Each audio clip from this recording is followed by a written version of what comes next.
Guys, good morning. তো এখন বাজে 10:30। তো এখন থেকে আমি আমার ব্লগটা শুরু করছি। বন্ধুরা সবাই কেমন আছো? আশা করি ভালো আছো, আর আমিও ভালো আছি। আমার হ্যাপি উইথ ওয়েল চ্যানেলে তোমাদেরকে জানাই স্বাগত। আর চলো দেখতে থাকো। তো দেখো সকাল সকাল আমাদের কি বাজার এনেছে দেখো। তো দেখতে পাচ্ছ, দেখো এখানে এনেছে নোটে শাক, আর এখানে এনেছে ডুম্বুর। তো আমি ডুম্বুর খেতে ভালোবাসি, তার জন্য তোমার দাদা ডুম্বুর এনেছে। আর এখানে আছে কুল, তো এটাও আমি ভালো খাই, ঠিক আছে। তো এখানে আছে আদা রসুন, শসা আছে। তো কালকে ঝোল বানাবো, তার জন্য শসা, ঝিঙে, গাজর এইসব এনেছে। পেঁপে, কাঁচকলা ওগুলো তো আছে আগের দিনের, ঠিক আছে। তো চলো এই সবজি এনেছে। তো মটরশুঁটি এনেছে, ভেন্ডি এনেছে। তো এখন ভেন্ডির প্রচুর দাম। তো আর যখন ওঠে তখন সেই জিনিসটা আমার আবার খেতে বেশি ভালো লাগে। তো তার জন্য তোমার দাদা প্রথম মূল্যেই সেই জিনিসটা আমার জন্য নিয়ে আসে। ডাঁটা আনবে বলেছিল, তো আমি বলেছি ডাঁটা এখন আনতে হবে না, ডাঁটা শুকনো হয়ে যাবে একদিন থাকলেই। তো ভেন্ডি এনেছে। তো এখনকার ভেন্ডিগুলো দেখো কত ছোটো ছোটো, দেখতে পাচ্ছ। আর কি টেস্ট খেতে গো। পরশু দিনে করেছিলাম ভেন্ডি ঝাল, তো কিছু মশলা দিতে পারিনি, তো আমি তো বাটতে পারছি না এখন, তো তার জন্য মশলা বাটিনি। তো দেখো এত সুন্দর খেতে হয়েছে। কাঁচা লঙ্কা, পেঁয়াজ আর এইগুলো সব বাজার করে নিয়েছে। আর এখানে আছে এই দেখো মটন আছে। তো আজকে বানাবো মটন। তো শুধু শাক ভাজা আর মটন, আর কিছু করবো না, ঠিক আছে। তো এদিকে আমার ভাতটা প্রায় হয়েই এসেছে, ওটা প্রায় নামাবো। আর চলো আমি এগুলো আগে তুলে ফেলি ঝটপট করে, যেখানে থাকে। তো বাজার না তুলে কাজের ঠিক হবে না, ঠিক আছে। তো সকালবেলা শরীরটা একটু খারাপ করছিল, তো ওষুধ খেয়ে খানিকটা শুয়ে থাকতে তারপরে ঠিক হলো। তো এখন আমি উঠে পড়েছি ঝেড়ে, তো না উঠলে উপায় নেই, 11টা বাজে। তো চলো আমি এগুলো আগে তুলে ফেলি ঝটপট করে।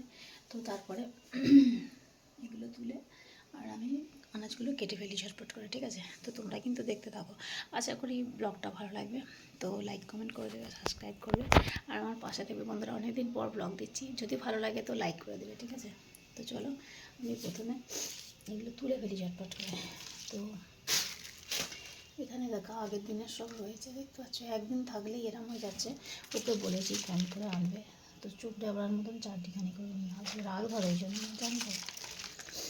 তো চলো দেখো কচি এনেছে, এই যে ভেন্ডি আর মটরশুঁটি সব একসঙ্গে তুলে রাখবো। তো বাজারগুলো আগে সব তুলে নিয়ে তারপর আমি আনাজ ফেলবো। আর আমি আজকে মটনটা কাঁচা লঙ্কা দিয়েই করবো, ঠিক আছে। কাঁচা লঙ্কা ধনে পাতা দিয়ে করবো, আর শাক ভাজা করবো। ওটা যদি রেডি হয়ে যাবে দেখো, এটা ধনে পাতা, টমেটো, পেঁয়াজ সব কেটে নিয়েছি। মানে আদা রসুনটা মানে চাটাতে কেটে নিয়েছি, তো বাড়তে পারবে না, তো তার জন্য।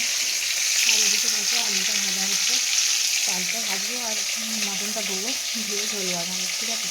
তো চলো, রান্না করতে করতে আমার খুব মানে খিদে পেলেই গা কেমন করার কিরম হয়, তো তার জন্য দেখো বিস্কুট নিয়ে একটা বসে রয়েছে খাবার জন্য। তো চলো বন্ধুরা খেয়ে নিয়ে এটা, খেয়ে আর রান্নাটা করে নিই, ঠিক আছে। তো গাইস দেখো এখন মটনটা কষানো চলছে। দেখো কাঁচা লঙ্কা দিয়ে করেছি, একদম পাতলা করে করবো। তো কষাচ্ছি এখন, কষিয়ে তারপরে আমি প্রেসারে দিয়ে দেবো, দিয়ে বাসনগুলো ধুতে যাবো। তো কলে জল এসে গেছে, 12টা আছে এখানে, ঠিক আছে। তো ওইদিকে কষানো হবে আর এদিকে আমার বাসনগুলো মাজা হয়ে যাবে, ঠিক আছে। তো চলে দেখো কত সুন্দর কালার আসছে, বুঝতে পারছো। আর এখানে ধনে পাতাটা কেটে রেখেছি, তো ওর মধ্যে আমি ধনে পাতাটা দিয়ে দেবো। তাহলে চলো বন্ধুরা ভিডিওটা কেমন করছি, তো আবার দেখা যাবে চলো একটা ভিডিওতে কতক্ষণ সবাই ভালো থেকে সুস্থ থেকে আমি ভিডিও চলো তো দেখো আমার করে হয়ে নেবে। তো আমি অনেকদিন ব্লগ দিই না, তো সবাই তোমাদের ভালো থেকে ঠিক আছে। প্রতিদিন বলতে মাঝে মাঝে দেবো, সপ্তাহে 2টা করে। তো বন্ধুরা তোমাদের যদি ভালো লাগে তো কমেন্ট করে জানাবে, ঠিক আছে। চলো।